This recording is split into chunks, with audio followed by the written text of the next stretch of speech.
Well আসলে এটা তো জেনারেল যারা people those who are suffering, এটা তো this is our ill luck where percentage of the man of principle gradually decreasing in the society, that's why we are suffering.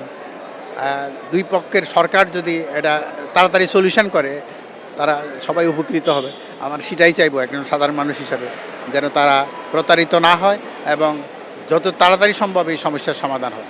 এই বিষয়টা ওরা যেখানে 87,000 টাকায় নিতে পারে সেই জায়গায় 5 লক্ষ টাকা নিচ্ছে।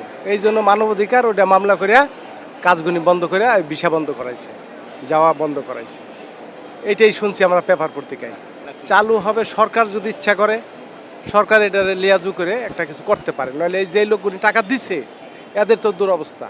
এই গরিব মানুষগুলি তারা তো শ্রম দিতেই যাচ্ছে, দেশে 2 টাকা আনবে, সব কিছু নষ্ট হয়ে গেছে তাদের ফ্যামিলি কি খাবে, তাদের টেনশন, কাজ নাই, তাদেরকে এটা চালু হইলেই ভালো হয়।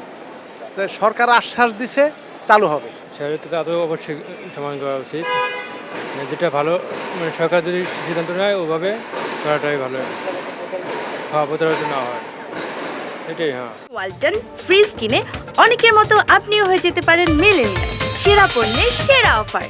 সরকারের এটা বা এক পদক্ষেপ নেওয়া উচিত এটার বিরুদ্ধে। যারা দালালরা, যারা এই যে নিরীহ মানুষের উপর যারা এই করছে, দেশ তো আমরা যা জানি রেমিটেন্সের উপরে দেশ টিকে আছে, বর্তমানে রেমিটেন্সের উপর নির্ভরশীল দেশ।